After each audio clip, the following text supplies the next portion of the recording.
Hey, we're live.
Well, hello. Howdy. Good morning. Michael and Israel here from Bucks Island with another Tech Tuesday. You look a little dark over there. A little dark over here. Let's see if we can brighten you up some. All right. How is everyone this morning? And as always, how is the audio? And we got the comment, how awesome is Dano? Pretty awesome. We like him around here. Guys, as always, drop a question, anything tech related, drop those in the comments below. If you're watching this in one of the groups that I've shared it in, make sure to comment on the actual video. So click into the video. If you comment on the post in the group, we probably won't be able to see it while we're live. Of course, I'll try and get in and get to it after the video. But wow, we got a busy week. Getting ready for virtual fish fest. You can see we're kind of getting all the boats lined up, and I had to hunt hard for a skeeter. It was slim pickings around here. But virtual fish fest, I got a Facebook event set up, info, seminars, discounts. You're going to see more stuff coming out about that. But I got Matt Heron, Scott Canterbury are coming on Saturday. They're going to do some seminars. I think Justin's going to come back and do some kind of Q&A rigging discussion and see what's been going on with him. Yep. So it should be fun. And then we're going to get on the water on Sunday, and we've got a kayak angler, local stick. Coley McGowan is going to be with me out fishing, doing some kayak fishing. He just won the Hobie tournament. What was that, 2 weeks ago? Mm-hmm. And so excited to get out and explore the kayak stuff. Tracy Robinson and Wes Logan are going to get out on the water Sunday. So going to be a busy day, busy weekend. So, but more stuff, go check out that Facebook event. And I will quit boring you with the advertising, and we will jump into some questions if we can get any. You doing all right? Yeah. All right. Well, I am not seeing any questions popping in here. Hopefully the feed and everything is working. So if you got anything, I did go this week and pull a couple questions. So bless you. We'll see where that discussion goes. But this was one I saw in the Yamaha group. Looked like, and I didn't get the whole question because I'm limited in the characters that I can drop in there. But new boat owner just bought a new to him 17-foot Boston Whaler. A little different boat than what we normally see around here. But 115 Yamaha on it, and he just had some questions. He said he did the motor trimmed up and sitting on the tilt support lever like the last owner showed him for trailering the Yamaha, and was just wondering is that the way you're supposed to trailer motors? And Well, according to the manufacturer, no. That's really there for being able to work on the trim. So Okay. to support the motor while we take the trim off is really, or while it's being stored, you know, for not a long period of time. You know, I really like to store motors vertically. Okay. You know, and not tucked under either, because especially four strokes, you tuck them under, you can actually put oil into the cylinders. So we like to have a little positive trim on them when we're storing them, but they're not really designed to stow while going down the road. Okay. They're not strong enough. They can actually break Okay. pretty easily. They recommend using, you know, your normal motor toter that goes either on the trailer, Okay. or if it's the style that's got the little, you know, the trim ram, the actual trim up rams, you can put the, you know, the the little T ones on there, and that helps support them. So, especially if you're going down like, you know, road like I-10 or something like that, it won't be there when you get to where you're going sometimes. So, I would encourage you to use the actual motor toter. Okay. So, so it probably becomes even more important the bigger the motor. Bigger the motor, yes. All right, but I guess as people are looking at laying boats up, so you like storing them, get them in the garage or wherever they're going to be parked, and then drop that motor down. Drop it down with a little bit of positive trim. Okay. Just a little bit. Okay.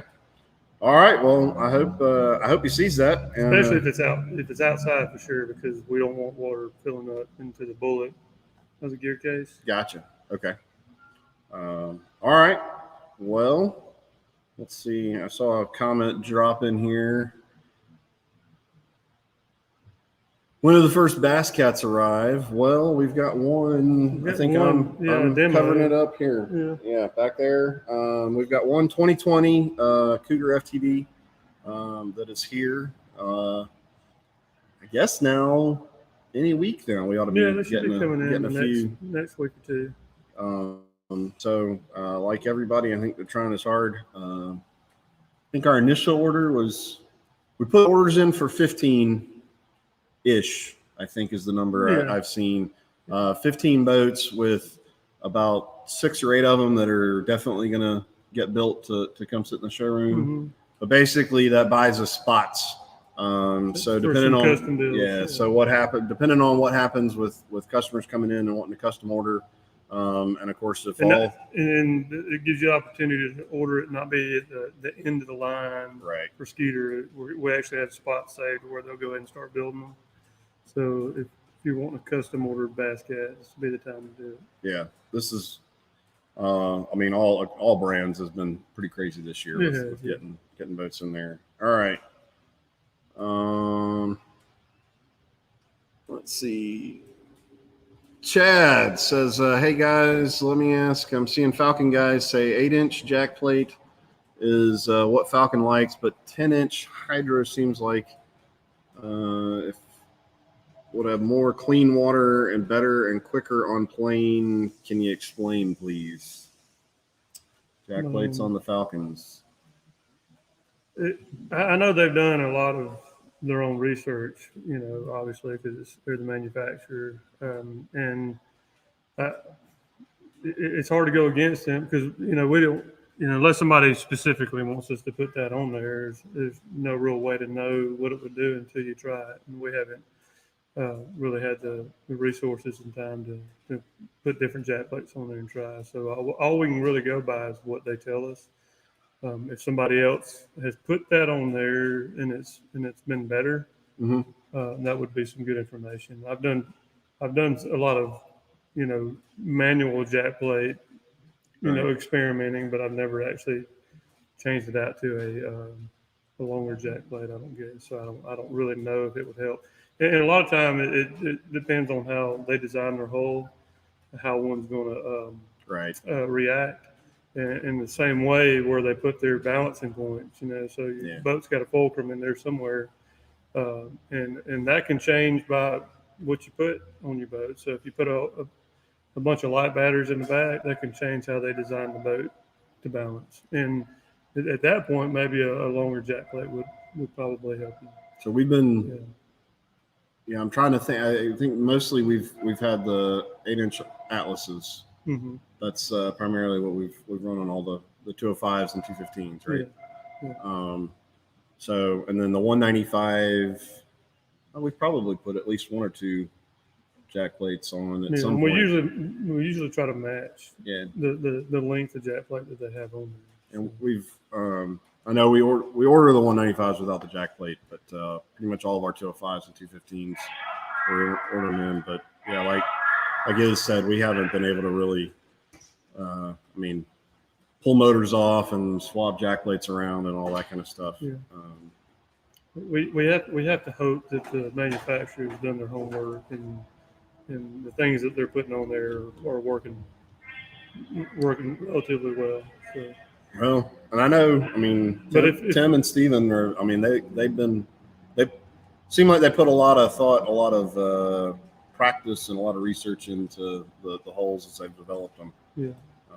So, but I know, I guess if somebody else is running something different, everybody would like to know. All right. Need a better idea for prop instead of one issue with a 115 Yamaha on a pontoon. It cavitates on high end. It's got 14 by 11 and then a follow-up now 13 and a quarter by 17. I guess are you running an aluminum or a stainless? I guess that'd be a good place to start. I know the stainless is going to be the less likely to cavitate, and the other question, I guess, is what kind of pontoon boat is it? That matters as well. I have seen a lot of these pontoons are coming with a lot bigger logs now. Right. So, and actually, Mercury designed a motor specifically for these bigger log boats, and instead of it being a 20-inch shaft or a 25-inch shaft, it's actually 22.5-inch shaft to make up for those inches that they were losing and having cavitation issues. It says aluminum. So it's aluminum. Okay. That may be something you want to think about is potentially getting a prop that's stainless. They got a little more cup and have a tendency to grip more. Other thing you might want to look at is your motor height. Is the motor was it installed all the way down as far as it could go? If you got a couple of holes on top, you may want to get somebody to bring it down a little further, and that may take that cavitation away. So a couple of options you got there. So changing props as far as the same type of prop, aluminum up and down, may not help the cavitation problem. It may help other things like coming out of the hole better or top end in another instance. But unless you get more cup in the ear, it's not going to take the cavitation away. The only downside of putting a stainless on a lot of aluminum boats, you get a lot more vibration at idle. And once you give it a little gas, it goes away. So if you do it a lot idling around, it can be annoying. So. All right. Well, he says thanks. All right. Well, hope that helps. Not seeing any other questions popping in, so I'll jump back over to one. Probably a lot loaded in here. So over in the Skeeter group, guy says he got a 97 model Skeeter 18-foot. Came with a 115 Yamaha, but he put a 150 Yamaha on it. Is anyone else out there running this combination? And I can't seem to get mine out of the water very good. Any ideas on? Well, I'm assuming he's talking about getting it out of up on plane. That's the way I took that question to be. Yes, unless you're having problems trailing it, you never know. Problem. Usually in those bass boat groups, it's about how do I get out of the water faster and how do I go faster on the top end. Well, it's a hard question to answer because I don't know. There's too many unknowns, too many variables there. So more likely, he's probably bought a boat that's already had a prop on it. And if he did, then the prop may be over prop for, his situation, or you may not have the motor mounted high enough. Okay. Some of these motors like a little height on them. You could have a prop that has no holes in it. It might have a 4-stroke on there.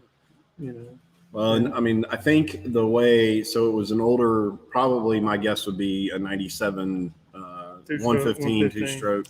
And he swapped it out for the 150 Yamaha Pro V. Just got to make sure the prop's got holes in it for it needs to cavitate. In this instance, it needs to cavitate a little bit so it can get up to its horsepower. These 2-stroke engines, they have no horsepower on the bottom end, maybe 50, 60 horsepower. So you ever hear one getting out of the hole, you'll hear it'll rev up all of a sudden and then go. So if it doesn't rev up, it doesn't slip up to where the horsepower is. It's going to have a hard time getting out of the hole. If you were doing that swap, would you? So where the 115 is mounted, the same holes, would you pull the motor off and stick that 150 in the same holes? Probably not. And sometimes people do other things. He may put a jack plate on there. Right. Maybe just blowing out on them, like revving up real high, and he's not low enough. So there's a lot of unknowns. So it's usually something you have to play with. But usually my first indication is if it's not coming out of the hole and it's kind of bogging, and then you might not have holes in your prop, and it's not up high enough. Gotcha. Now, if you're coming out of the hole and it's just revving up to the roof and you're having to pat it to try to get it to come over, then you may be too high. Okay. Or you might have too small a prop, or your holes are too big. So there's a lot of different things that factor in there. All right. Well, and if you bought that motor used, it might be blown up. You never know. Yeah, I hate to even suggest that, but yeah. All right.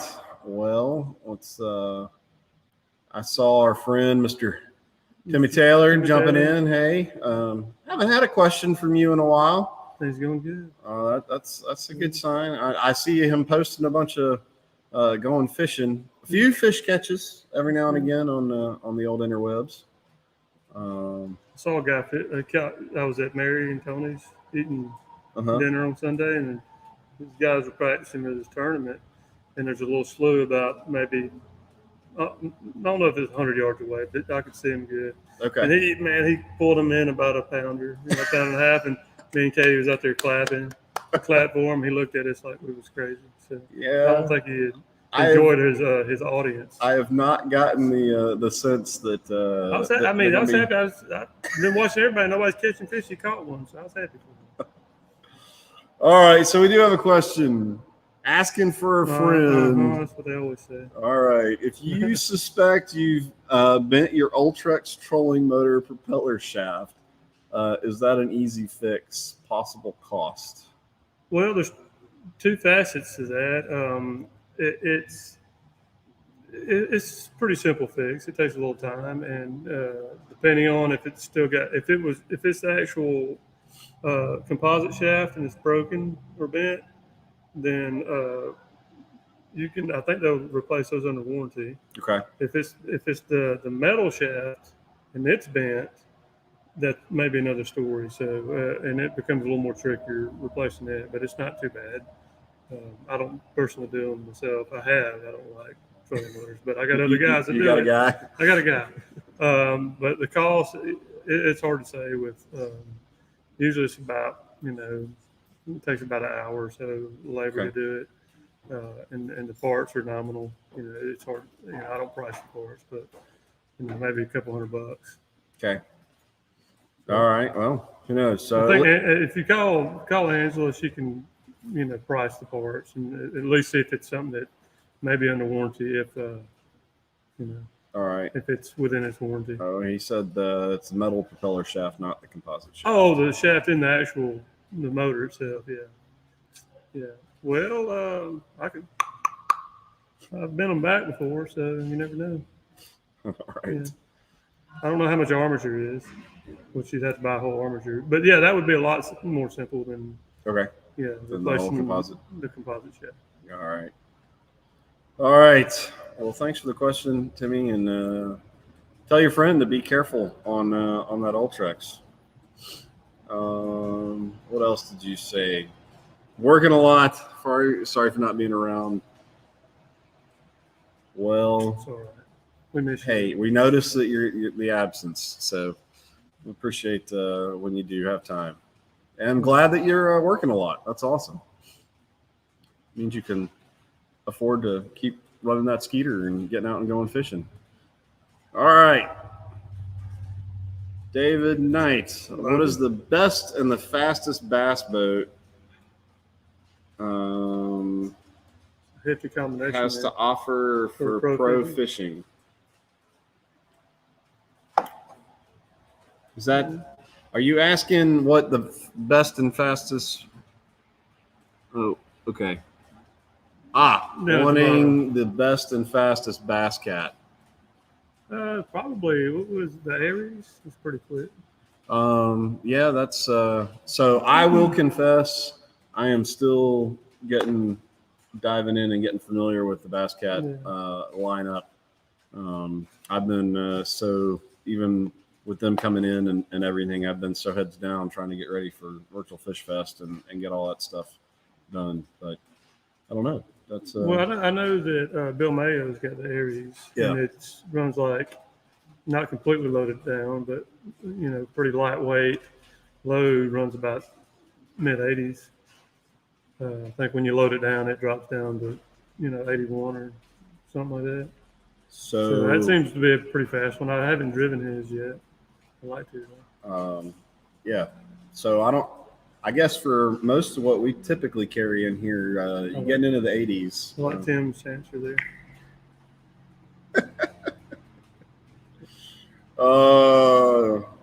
Hey, we don't play favorites. Some guys want to run over 80 miles an hour, and it's going to be tough to do in a skeeter. But anytime you go fast, you sacrifice other things too. Yeah. So you're definitely, you're getting a narrower boat. And you don't have to drive it. Yep. Yeah. So I mean that's what that's one thing a lot of guys love the skeeter because in the 70s a little bit of the best, a little bit of still some compromise there in speed, but you still get over 70 in some of them, and you get a good riding load. I think this Cougar FTD that's right back there.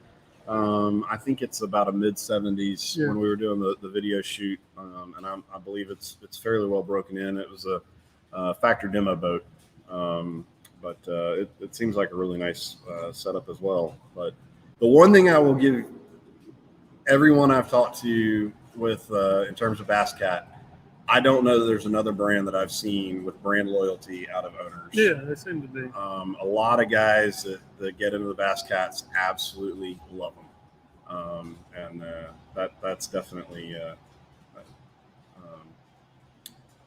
definitely been a big thing I've noticed. All right. I think what we've been going about 25 minutes now. Mm-hmm. I think that's going to do it. Again, Fish Fest. So for you guys that are into the fishing stuff, we'd love to have you Saturday, Sunday. Can you win stuff on Fish Fest? You can. Right? So so we're going to be doing doing a drawing Monday the 2nd. So all next week, you're going to have opportunities to gain entries into that drawing by buying stuff. The giveaways on the videos that we're doing, one of those giveaways will be extra raffle tickets into the giveaway. And we'll be pulling names out to go fishing with Brian Latimer, Matt Heron, Scott Canterbury, and Wes Logan, like we did last year. Had a lot of fun making that video. Doing that fishing, but then we've got coolers, we've got tackle, and then what we could do a bid. The highest bidder has to make me go fish. Ooh, Yeah. I don't know. We're gonna have to check with the lawyers on that one, and see. Not get to go fish with me. I mean, they can, but they have to make me go fish. All right, David. I see that fully loaded. Okay, so yeah, we've got that one bass cat, and I will definitely get someone in touch with you, or I will get in touch with you, and we'll get you some numbers on that boat. All right. Well, I think we're going to get out of here. Go grab some lunch and keep on with the week. Hope everybody has a great week. Thanks for the questions and jumping in. We always love you guys hanging out with us. And winterize your boat. Winterize. We're in that deceptive time. Yeah. You know, we had a couple of good cold days, and now it's warming back up. But check your gear cases. Make sure there's no water in them, at least, so they don't freeze and bust. People get their feelings hurt when it happens. Oof. All right. Well. All right, guys. We're out of here. See ya. Thanks.